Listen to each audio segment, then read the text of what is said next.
Happy Monday, listeners. Let's kick off the week by catching up on the latest science news.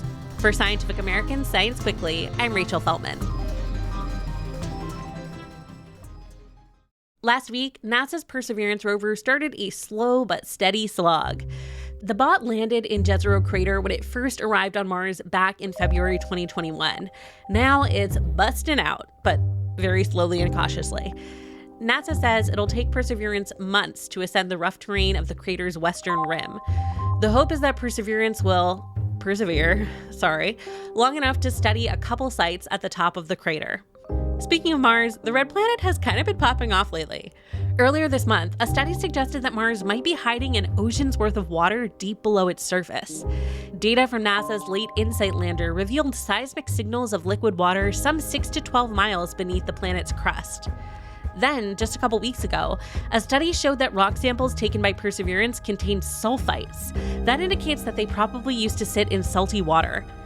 And back in May, NASA's tried and true Curiosity rover drove over and cracked open a rock that turned out to be packed with pure sulfur. Scientists can't actually explain how sulfur would have formed in that area, which means there must be something about its past that they don't know yet. Now let's get into some health news. Last Monday, a study in Nature Medicine described an implant that acts like a pacemaker for the brain. The device builds on the idea of using deep brain stimulation to treat Parkinson's, and that generally works by delivering a constant electrical current. Instead, this new treatment uses algorithms to track symptoms, and it delivers brain stimulation only as needed.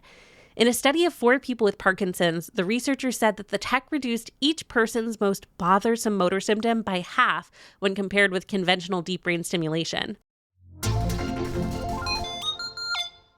Now on to weight loss drugs. Now, most of the headlines out there about these drugs hype a growing number of proposed benefits. But a study out last week argues that doctors should be on the lookout for a troubling side effect. Researchers say that a statistical analysis flagged that people taking semaglutide, which is sold under the brand name Ozempic for diabetes and Wegovy for weight loss, have a higher chance of reporting suicidal thoughts than folks taking other kinds of medication. This was especially true for people who were also taking antidepressants. Now, this is of course a preliminary finding and it doesn't prove causation, but some experts say it's still smart to be cautious. And that's especially true if you start experiencing new feelings of depression after starting this medication. And honestly, that's true for any medication and any new signs of depression. And these findings, while preliminary, are a great reminder that these medications are serious medications. As a recent article on SciAm's website explained, it's actually possible to overdose on these kinds of drugs. And that's something that doctors are getting more concerned about now that a lot of folks are getting them through compounding pharmacies that they're accessing via telehealth websites. So, if you feel like these medications might be for you, maybe talk to a doctor you trust about them and really weigh the pros and cons instead of just getting swayed by like a Subway ad telling you that you can lose weight quick, In Gaza, fears over a polio outbreak have gained new urgency. After detecting the virus in wastewater samples earlier this summer, the United Nations now reports that an actual case of polio has been confirmed. Now, some outlets have cited the 90% vaccination rate against polio in Gaza as a sign of success, but that's infuriating and misleading. This actually represents such a sharp drop in pre-war vaccination rates, which were at a solid 99% in 2022, that it puts the population at risk for an outbreak caused by a rare complication of the oral polio vaccine, which is still used in Gaza. This type of polio vaccine contains a live, weakened form of the virus, and it's safe and effective if you have a vaccination rate as high as Gaza once did. But if it's allowed to circulate in an under-vaccinated population, which, yes, 90% is under-vaccinated in this context, it can revert to a form that causes illness. One aid group estimates that 50,000 infants born in Gaza since October remain unvaccinated, and humanitarian organizations are mobilizing to vaccinate more than 500,000 children as quickly as possible. In a recent statement, the World Health Organization and UNICEF called for a humanitarian pause to enable these efforts. For more details on why the situation is so gravely concerning, you can circle back to our July 29th episode. Now let's check in briefly on Mpox, which the World Health Organization declared a global health emergency on August 14th. An ongoing outbreak in the Democratic Republic of the Congo has spread to at least 13 other African countries, including previously unaffected nations like Kenya, Rwanda, and Uganda. Compared with the first 7 months of 2023, cases throughout the continent are up 160%, and deaths are up by 19%. Now, this global health emergency announcement might sound familiar because a similar announcement was made in 2022. It was followed by a U.S. public health emergency that led to a swift and very effective vaccination campaign. But this outbreak is different and it's more concerning. See, there are two strains of Mpox virus called Clade 1 and Clade 2. The outbreak back in 2022 was caused by the one called Clade 2, which is considered endemic to West Africa and has a relatively comfy survival rate. That's 99.9%. Not something you want to circulate still, but pretty good odds. The current outbreak features Clade 1, which is endemic to Central Africa and is considered both more contagious and more dangerous. Scientists estimate a fatality rate as high as 10%. Plus, the strain involved in the current outbreak, which is being called Clade 1b, seems to be particularly intense. While the U.S. still does have some circulating cases of Mpox, they're all Clade 2, at least so far. That being said, we are starting to see some cases of Clade 1 outside of Africa. Officials in Thailand confirmed one last Thursday. They say that the 66-year-old European individual had been sent to the hospital with Mpox symptoms after getting off a plane in Bangkok, and that they had just returned from travel in an affected African country. Unfortunately, testing did confirm that their case is Clade 1b.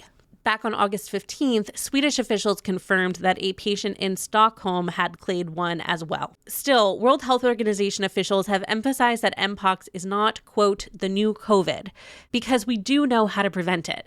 We just need to coordinate a swift and thorough vaccination campaign, which the WHO says could begin in African countries in the coming days. Loyal listeners know I always try to end us on a light note, and there are a few things lighter or fluffier than a baby bird. A zoo in southwest England recently announced that, for the first time, one of its same-sex Chilean flamingo couples had found themselves an egg to incubate and hatch. Now, male-male bird pairings have been known to adopt abandoned or otherwise unspoken-for eggs before, so that's what zookeepers are assuming has happened. Curtis and Arthur's as-yet unnamed chick is about a month old and seems to be doing great. While same-sex pairings are more common in captive birds, they're also a totally natural phenomenon in the wild. If you want to learn more about that, you should definitely check out my book. It's called Been There, Done That, A Rousing History of Sex, and you can get it wherever books are sold. Also, I narrated the audiobook, so it's like a really long episode of this podcast that's all about weird historical sex stuff. You'll love it. And hey, here's a little bit of positive health news, too. Last Thursday, the Food and Drug Administration approved 2 updated COVID-19 vaccines to help slow the current summer surge. The shots may actually already be available at your local pharmacy by the time you listen to this episode. And if they're not, they should be there soon. So get on out there and grab that jab. Wow. CDC, call me. And hey, don't forget to get your flu shot sometime next month, too. Basically, you don't want to get your flu shot too early because you want protection to be really strong in the winter when flu tends to surge. So that's why experts say that September or October is the perfect time to get vaccinated. But when it comes to COVID-19, this summer surge is pretty bad, so there's not really any reason to wait for that one. But with all this ideal timing stuff being said, getting vaccinated is always better than not getting vaccinated. Take it from me, your favorite long COVID gal about town. You don't want this. So you should definitely get a vaccine to prevent severe illness and lingering symptoms. That's all for this week's News Roundup. We'll be back in your feed on Wednesday and Friday.